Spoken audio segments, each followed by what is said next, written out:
they played down at Alabama. It was the same thing. Diego was like, I can make this play. I can carry this team to a win. I can do everything. Just give me the ball. Let me cook. And you got good linebackers that, chasing after you. You got David Hobbs that's going to pummel you into the ground. All of a sudden, friend of the program, can't cook. The guy cannot cook. No, he's Kirkland's signature Johnny Manziel. There we go. That clip that. That's amazing. I love that right here.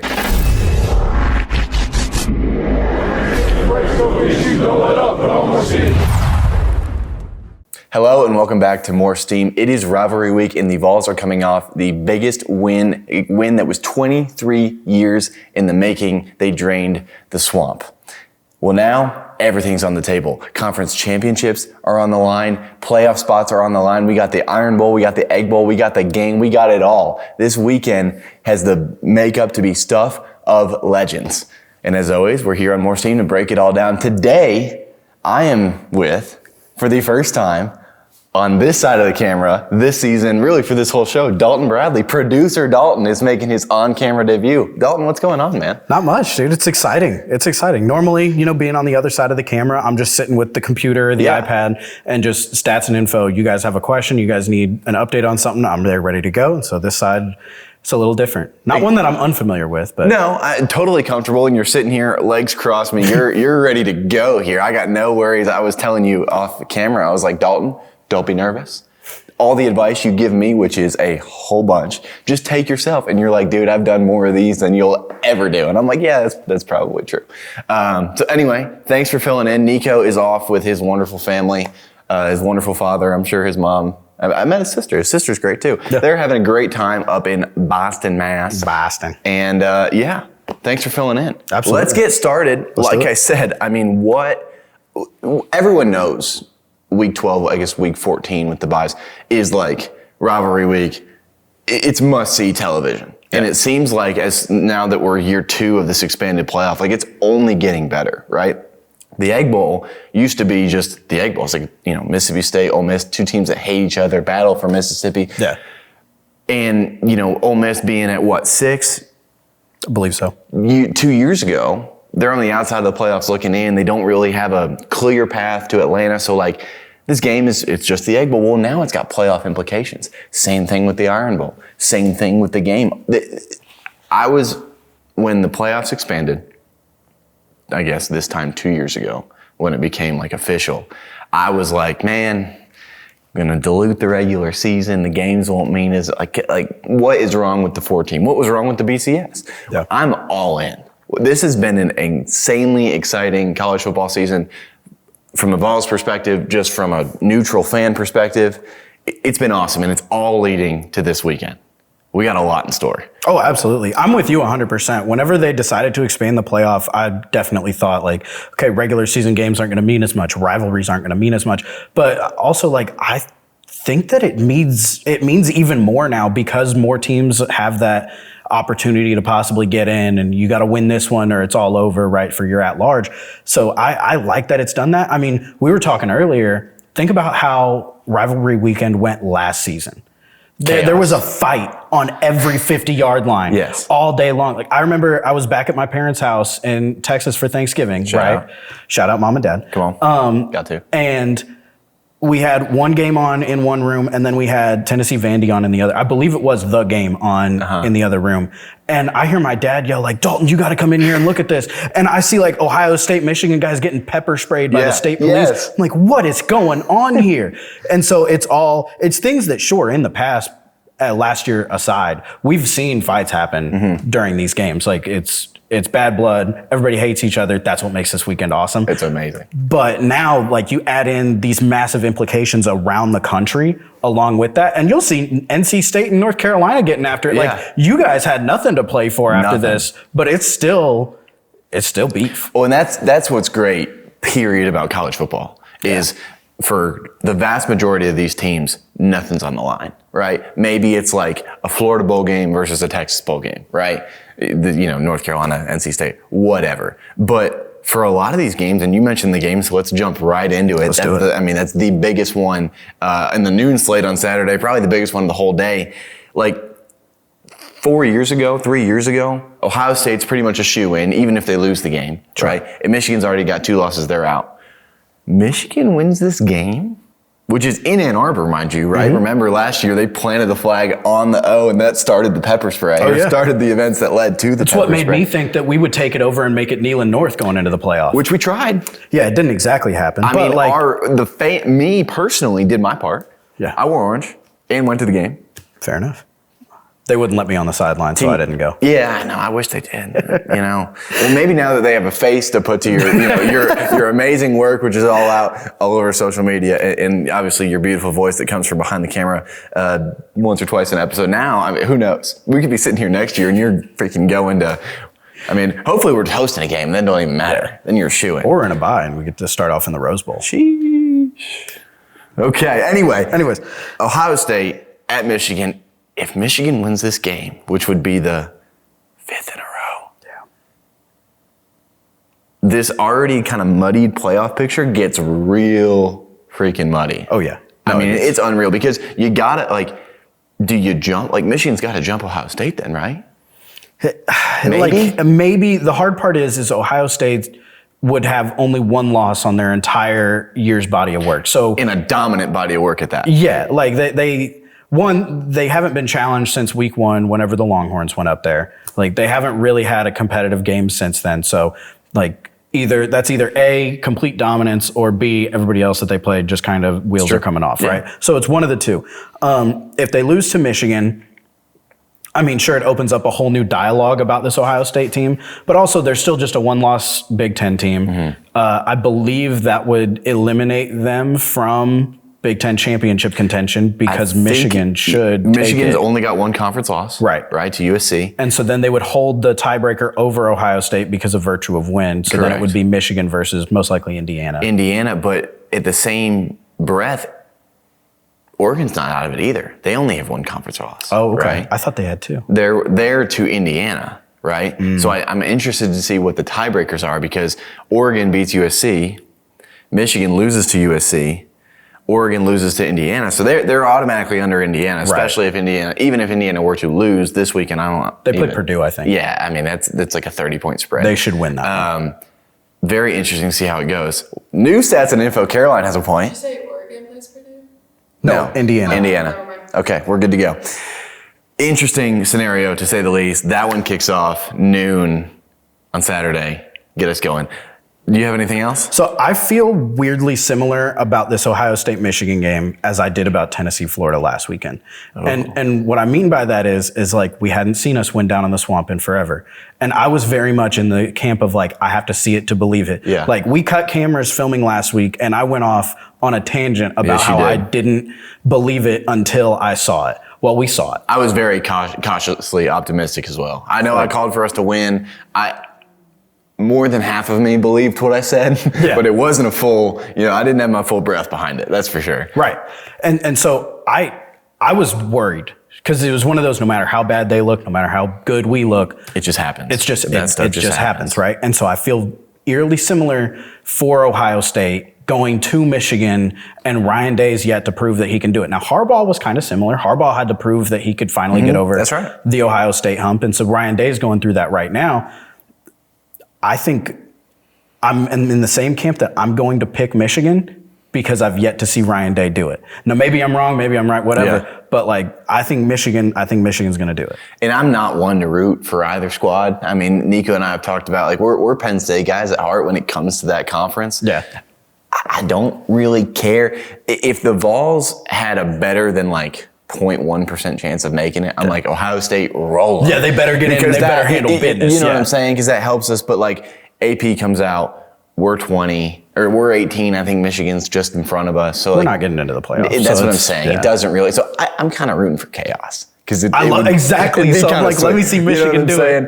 If Vols are a 2-loss team or better, this is a non-issue. But yeah, crazy one to start our Saturday. Let's rewind. Okay. Because we got 3 stellar matchups on Friday. Yeah, I just learned that an hour ago. Crazy. I mean, from a TV perspective, I have no idea what they did. But starting off with one of the more anticipated games for a lot of reasons, mainly because we're kind of waiting for it to be over to see what this offseason is going to look like, is the Egg Bowl. Yeah. We got Ole Miss going to Starkville. Vols went to Starkville earlier this year. I was in attendance. Horribly stressful win. Scary hours. It just absolute scary hours. Should have been probably a 24-point dub and turned into a 3-point, just hanging on in overtime. Not a big fan of that. But here we are. Ole Miss at Mississippi State. Is it Lane Kiffin's last game coaching for the Rebels? And by last game, I mean last game, because if he takes another job, even if they win the ball game, this is what's crazy. I want to hear your thoughts, but I just have to get this off my chest. Yeah. I hate that we live in a world where there is going to be a coach, maybe more than one, that leads his team to the college football playoff, 12-team college football playoff, and doesn't coach that team in the playoff. You don't think he would coach them in the playoff if... No. If you're Florida or LSU or any other school that hires this guy for the foreseeable future, LSU's put together a $90 million pay package, which is over... It's insane. A ton of, like 5 or 6 years. It's just an obnoxious amount of money. You're going to let that guy go coach the team and potentially miss out on recruits for National Signing Day, for assistant coaches, for transfer portal? No, you're going to get that guy in the office that you just cleared out the next couple months ago, the next day, and he's going to be calling high school recruits. You got to. You're silly not to. You're absolutely right. From a business, I hate it, mind you. Yeah. For Trinidad Chambly and everybody on that Ole Miss team that has built this, they're a defensive stop at Georgia away from being undefeated, right, and a shoe into the playoff. And I think they're 7-8 point favorite in Starkville. 7.5. That's what I'm saying. They're going they're all but in the playoff. You know what I'm saying? Yeah. And they've got this last one. And to say they get it done, I think they will. That's my pick. They will get it done. Yeah. Say they get it done, and then head ball coach just says deuces. I agree with you that you're right that if I'm LSU or if I'm Florida, whatever, I want him in the office the next day. But I think we've heard a lot about Kiffin over the last few years, and people around Knoxville obviously hate this man. But we've heard a lot about Kiffin since he was at FAU that he's a player's guy, right? And that's why he's so highly coveted now, as he speaks the language, he is one with his team, right? He gets it. Yeah. I don't think that he's the type of dude that will let that happen. I think if that's a stipulation, let's just play a hypothetical here, that if Florida says, hey, here's your package, but if you accept, you can't coach in the postseason if your team makes it. And then LSU gives him, let's say, the exact same thing, but they're like, you can go ahead and write it out, but we want you to start maybe recruiting over the phone while you're competing on national television, and the broadcast is going to say future LSU head coach the whole time. Hey. If I'm Kiffin, I want the publicity. He wants all the credit and none of the blame, right? And so that's him getting all the credit. He gets to be on national TV, coaching a home playoff game or wherever, right? Coaching a college football playoff game. That's right. And the broadcast is going to say future head coach of insert whatever. Or if he stays in Ole Miss, right? Turned down crazy money from here. Here's his extension from Ole Miss. People keep acting like, Ole Miss is this poverty program. They got money. They're going to pay him. Yeah. He already makes about $9 million. They're going to pay him whatever these other guys are going to offer. If he leaves, it's not a dollar thing. That costs tuition at Ole Miss costs a whole bunch. There's not a lot of kids there. They got money. Yeah, they're doing all right. Interesting one to say the least. Typically on Friday, but this year it's joined. I guess this one was on Friday last year too. Georgia Tech. Last time we talked playoffs, I thought this one was going to be a little bit higher stakes. But Georgia Tech just kind of rolled over and got destroyed by Pittsburgh last week. Go Pitt. Go Pitt. We love Pitt, right? So for Georgia Tech, you're on the outside looking in for the ACC championship game, which means you're on the outside looking in for the playoff. Georgia, this game you're pretty much in Atlanta already right now with Alabama losing, right? Well, no, they're not. No, Let me correct myself. It's Bama right now because Bama beat Georgia. Yeah, Bama has to lose the Iron Bowl to lose out on the SEC championship. Well, so chances are not zero. Yeah, Georgia's probably not going to the SEC championship. Probably not. But it's win and you're in for the playoff, and it's lose and you're probably still in, but there is a question mark. Yeah. Yeah, because then that takes their 11-1 potentially to a 10-2, and there's a logjam of 10-2s possibly right now. So Potentially getting bigger, right? Yeah. So I do think Georgia's going to win. I think Tech is going to come in and try to just throw haymaker after haymaker because like they're trying to punch up. I think Georgia's good enough and they're resilient enough that Tech's going to make it interesting, kind of like last year, and Georgia's just going to find a way like Georgia does late in the game. Yeah. They just do. Last year's game was awesome. It was awesome. 5 it was overtimes, fun. 6 overtimes, something like that. Haynes King just balling. They were going to take him out on a stretcher. Yeah. What's the movie? De La Salle Spartans. You might have When the game stands tall. That's what it is. When the game stands tall. And he's like, you got to take me out on a stretcher. That's like core high school football. Watch it. Great movie. Okay. And then last for Friday, I know you're going to love this one. A&M, Texas. Now, he already mentioned he's a Houston guy. Yes. You bleed Texas. Everything on you. Texas blood, I guess. I am wearing a Whataburger t-shirt. Well, there's that. I'm not saying Texas Longhorns, but just the state of Texas you embody quite well. Yes. I'll lead the conversation. Okay, here. What do you got? So my notes on this game are relatively short.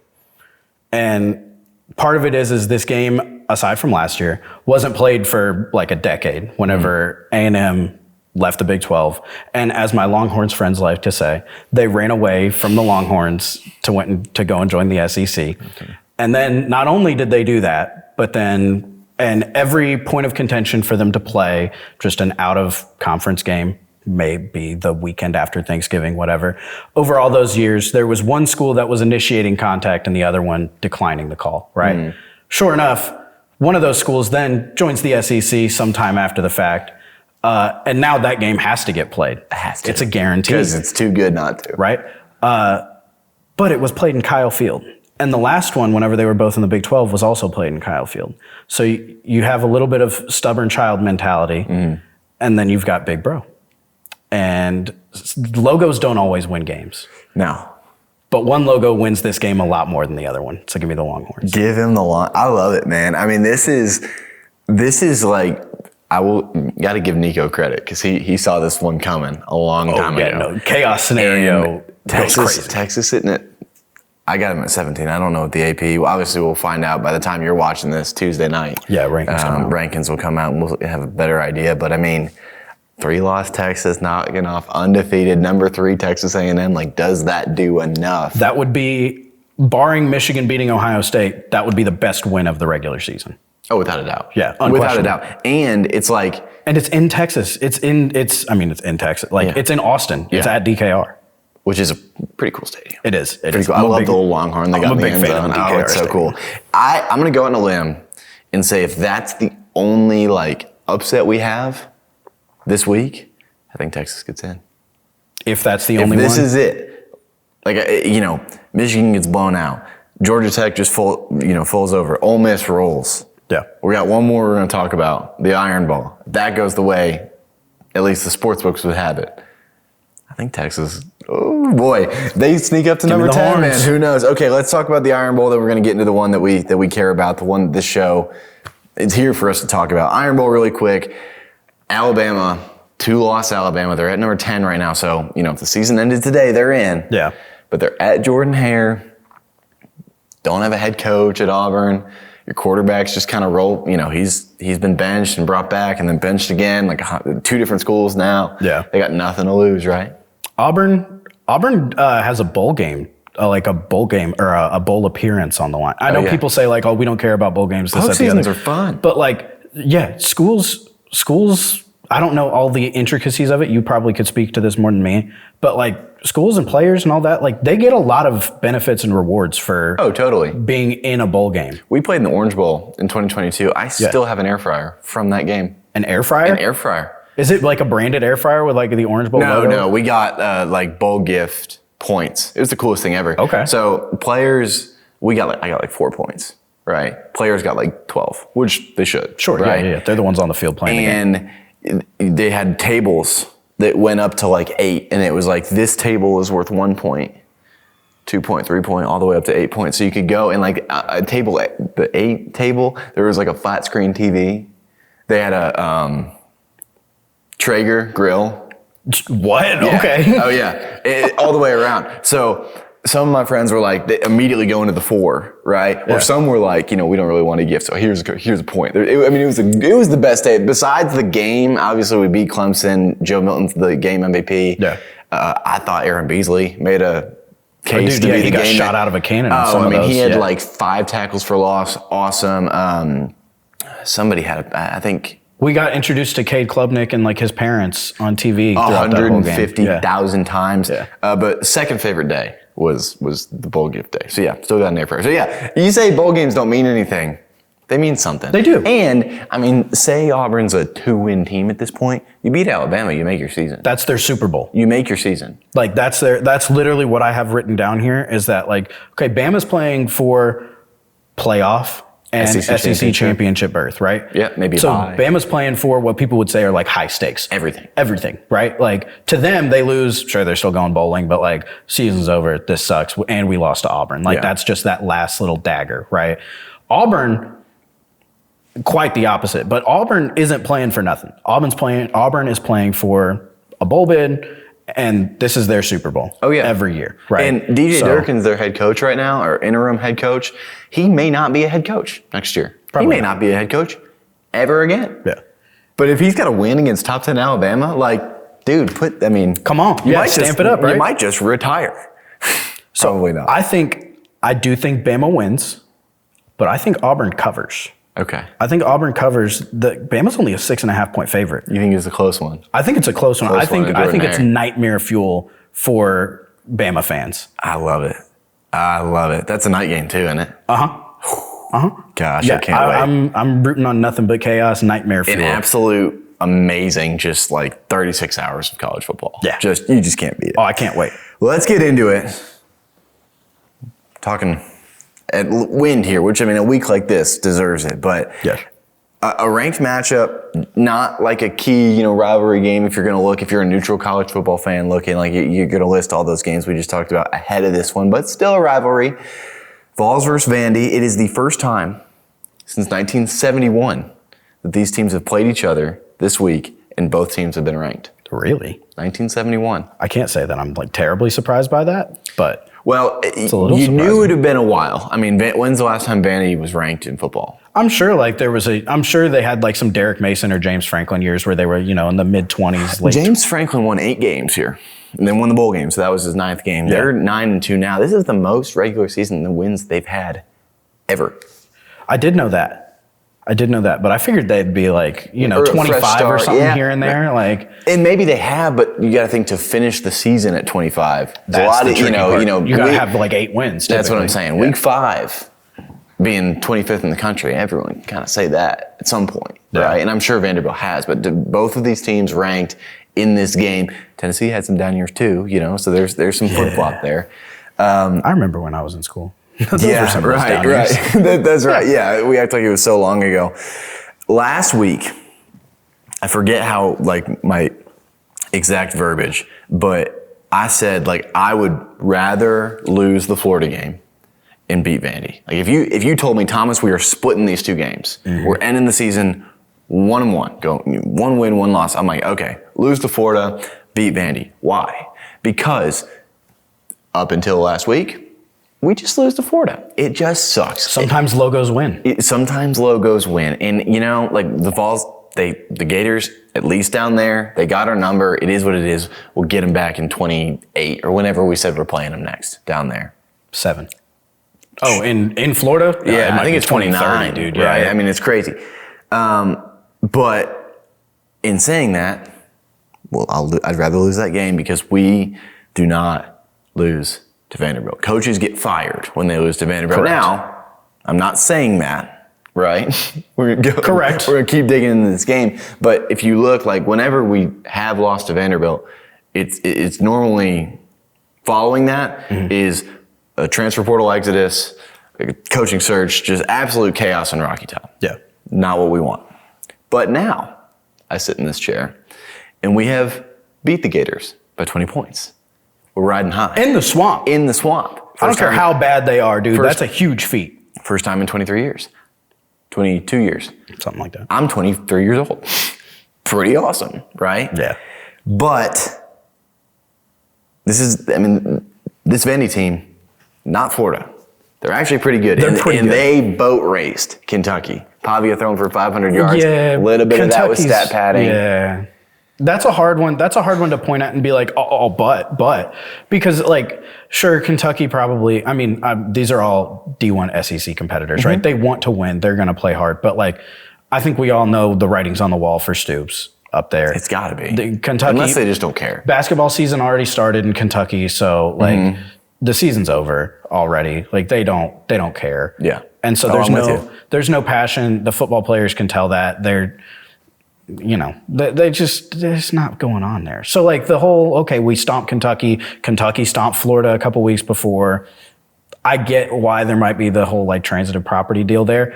It's still Kentucky. And they haven't shown a sign of life really all season. No, we kind of had our way with them too. So, if anything, it's like, okay, these two teams are comparable. This is almost elevating just the status of this upcoming matchup. It's like, Vandy can beat up in Kentucky just like we did. Just like we did.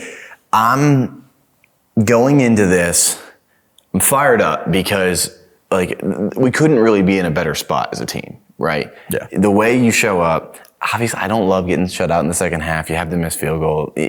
Hype likes to play conservative wherever. I think it was the same game plan as Oklahoma last year in Norman, where the game was put away at halftime. Why risk guys getting hurt? Why try to run it up?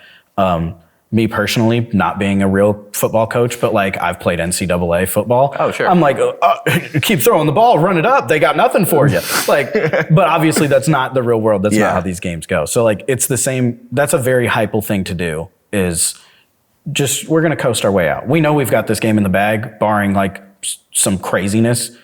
We've got this. Why do anything silly? And I hope that we have the option to think that way, to make that choice next week. Yeah. I don't know that we will. And I hope that in potentially a tighter game, that's not even an option. Hype, if I know one thing about him, I know the guy, worked for him for a couple of years, 3 years.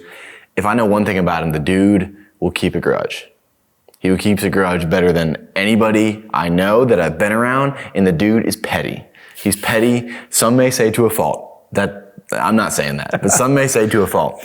And the comments, I don't hate Diego Pavia, right? I think he's annoying. Yeah. I think he's loud and obnoxious, but I respect the He's a baller. how he carries himself. He's a baller. I respect just the swag, like very like kind of like, I'm not comparing him to Deion Sanders, but very just like, I'm going to say what I say, and like, I don't care what you think. Yeah. But him sitting on Bustin' with the Boys podcast in the summer and saying, after this year, Vanderbilt, with all the NIL money, that's what he said, don't know where he's getting that. Who's his attorney there? Well, typically Vanderbilt grads are pretty smart, and I'm sure they do fine. But to imply that they have NIL money means those smart grads, A, need to care about football, and B, need to give money back to football. Don't think that's going to happen.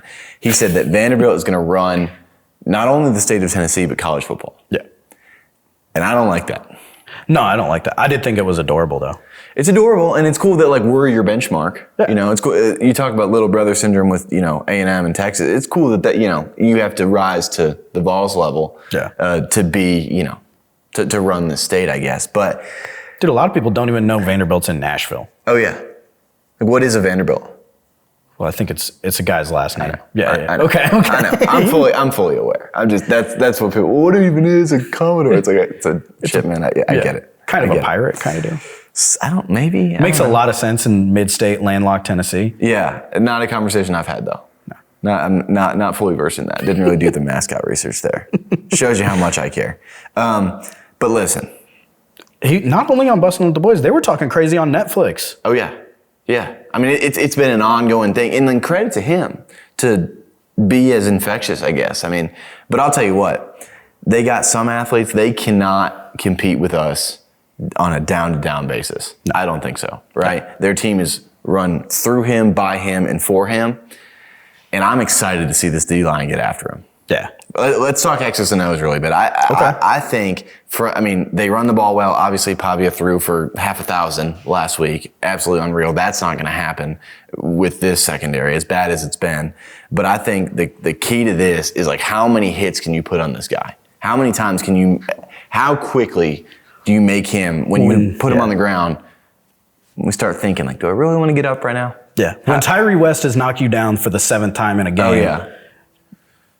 I mean, I don't know, man. I don't think we have too much to really worry about. I really don't. You don't? I really don't. You're a little confident. I'm trying to set the stage here. You're confident. No, You're man. straight up confident. I really don't think we have too much to worry about. I think our locker room is really fired up. I think we've got dudes that are here, similar to why last week we came out and it was just knock them out, punch them in the mouth real quick. Like, what's the Mike Tyson saying that, like, everybody's got to play until they get punched in the mouth, right? I'm sure Vandy's going to take that nice bus ride east on I-40 here in a couple days. Police escort. Yeah, they're vibing. Everybody's like reading the Bible, listening to Young Boy on the way here.